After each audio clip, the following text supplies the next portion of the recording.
Hey, more NAMM Show coverage, this time from the Sabian booth with Ray Luzier. Lose your ear. Lose your ear, yeah. What is the family pronunciation? That's why my studio's named Lose Your Ear Studios. And you say lose ear, even though it's Z-I-E-R, which is like brazier, lose ear. Or loose ear. I knew a monkey who had a loose ear. Right. Who you call monkey? No, it's lose ear. So when I moved to Hollywood in '88, someone said, "What's your last name?" And I said, Luzier. They go, "Wrong. What's your middle name?" Mine's in the shop, right? So you don't know what's. One thing leads to another in this business. You know, it's a crazy business. You never know what's going to happen. So you try to be a good person, you try to show up on time, you try to do your job the best you can. And so with David Lee Roth, you know, I was with Jakey Lee for a while. I went to a band called Arcade. That led me to David Lee Roth. David Lee Roth led me to Army of Anyone. In between this, I was doing disco gigs, putting a wig on. I was playing with Metal Shop, who's now Steel Panther. I was teaching drum lessons. I was playing on people's records, anything I could to make a living playing, music. And so, going back to when I got the Korn gig that's coming out, the single's out right now. Everyone can check it out. This album is amazing. People are gonna freak out when they hear John's new record. Yeah, it's got Shankar from Peter Gabriel and Phil Collins playing violin. Wow. Miles Mosley, upright bass player. It's got tabla players. It's got taiko drums. It's phenomenal. You got to check it out. Great. We've done, I think, in the 5 years we've been around, I think we've done about 600 interviews. And there's something you say in one interview that I quote you on still all the time. Oh, what's that? It's that a drummer should be able to play doubles on a hanging curtain. It's not just about playing on a pad or a tabletop or a Kevlar head. Right. Or talk about that a little bit, because I love that. I just love the fact that, like, you know, everyone has different techniques and different tastes. That's why we're who we are. We all try to find our identity in with what, you know, we take our influences and we grab everything we can and try to make our own. Sorry, my voice is gone. That's right. I got Namthrax voice. But we try to make our own identity, you know. It's like, I used to look up to a lot of drummers, but you don't want to sound like them. You kind of want to take from each one of them that influenced you, inspired you, all that. So I was always into clean playing. I like when something's really clean. So I was in the marching corps when I was younger, and one of my instructors said, like, you shouldn't be able to just double your hand. You should be able to single double on a curtain that has no rebound whatsoever. Right. Has nothing to do with the surface, right? No, it's all nothing. About this. Yep, it's all about the technique. So, and knock on everything, I've never had a hand problem, and I've been playing for 42 years now.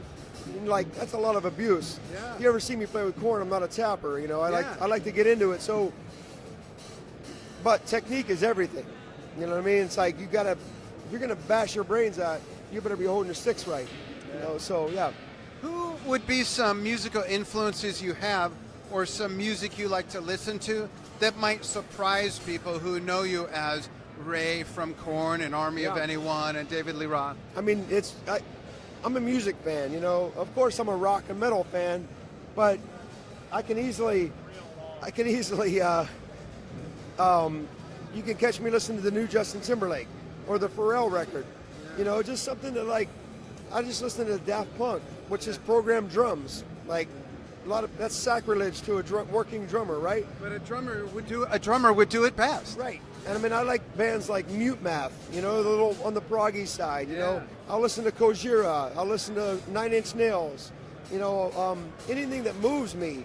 You know, it's not about, like, the drummer has to be amazing, or, you know what I'm saying?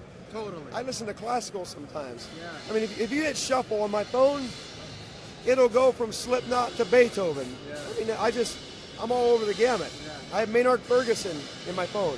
Yeah. I love it. That's great music. You know what I'm saying? It's like, great music is great music. Yeah. And really great music will stand the test of time. Yeah. You know what I'm saying? Absolutely. Tell us your Sabian story. Yeah. How did you come about Sabian, and how did you fall in love with the product, the sound? What's a Sabian? Hey, that. We're going to climb this. Watch. Ready? Go. get a shot of me. I'm going to run as fast as I can into Yeah, this, and just going to see how it falls down. Let's see what it sounds I want like. to hear what it sounds like. Can you imagine all that? No. Be beautiful. I love Sabian. I'm forever loyal to them because when I was a struggling musician, failed original band after failed original band in Hollywood, you know, you get the carrot dangling right in front of you. You're working your ass off, and the label says, we're going to sign you. And then you're like, yes, I got a record deal. You start recording, and they go, we're dropping you. And you're like, but wait, you just said we have a... Yeah. The music business is rough. I hate the music business side of it. You never forget here, your heart, why you picked the stick up, why you started this in the first place. If you let the music business get to you, you will get bummed out because you're letting other people decide your destiny and your fate, and that sucks. And that part has nothing to do with the passion of it whatsoever. So, getting back to the Sabian thing, I was on the Strip a lot playing my ass off, doing everything I could. I got the Jake E. Lee tour, and at the time, I had a cracked Peisty, I had a cracked Zildjian, I had a cracked Camber, I had a cracked Sabian, you name it, I had it, but it was cracked. I get the Jake E. Lee gig, I don't have money to go buy new stuff. The drum tech goes, this is embarrassing, I'm not setting all this crap up. So he took me to the Sabian guy, Bobby Booth at the time. Oh, it was Bobby Booth at the time? Booth. Wow. Bobby came to a little club called the Coconut Teaser, saw me play and in front of 15 people and says, I believe in your playing, I believe in you. I'm going to give you 10 cymbals, they're not yours, but if you crack one, we'll replace it. That was 93. And I haven't looked back, and I haven't paid for a cymbal. I go out and average, you know what I mean? So Sabian gave me my first break in the business. That's big. That makes it family. It's huge. It's huge. And there's someone to take, they didn't care about the band I was in, how many records I sold, and that meant everything, you know what I mean? Because most of it's like, I hate when people come up and say, how do I get an endorsement? I'm like, don't worry about the endorsement. Worry about your playing and what you're doing. Your sound and the product, and get behind that, and the rest will fall into place.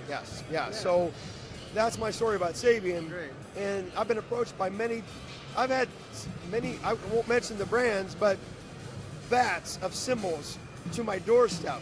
Wow. I mean, literally, I'm not talking like... What do you do with them? Like,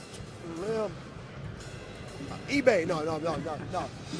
I have them all. Wow. In Bakersfield. We have a studio in Bakersfield, California. And if you'd see my cymbal collection, you'd be like, what? It's not this, like this, but it's pretty close. Yeah. That's great. And I'm flattered, but at the same time, stop trying to ask companies to endorse you. Or say that they do. It takes a lot of work, and it takes a lot of building up your band. I mean, if you think you're working hard enough, you're not. Go beyond that. Work harder, because you know how many people are out there that want to do the same thing that we're all doing as professionals. So get away from the whole rock star thing. That's all over. You know, it's like you got to work to get, you know, and if you're fortunate enough to be endorsed and get some percentage off cymbals or drums, never take that for granted. You know what I mean? It's like I never for one day take any of my stuff for granted. You know, it's like, and you know me for five plus years, like you got to stay humble. You know, I'm 47, I've been doing this professionally since what, 90, 91, and it's like, I'm still grateful. I never take it for granted or advantage of anybody. So. That's awesome. Ray, thank you so much for joining me. Anytime, And thank you everybody for watching on DrumTalkTV.com and on Facebook Live on the Drum Talk TV channel with Ray Luzier. Lose your ear. Lose it. Lose it. It's over with. Get rid of it. It's gone. Thanks, brother. All right. Take care. Love you, man. Thank you.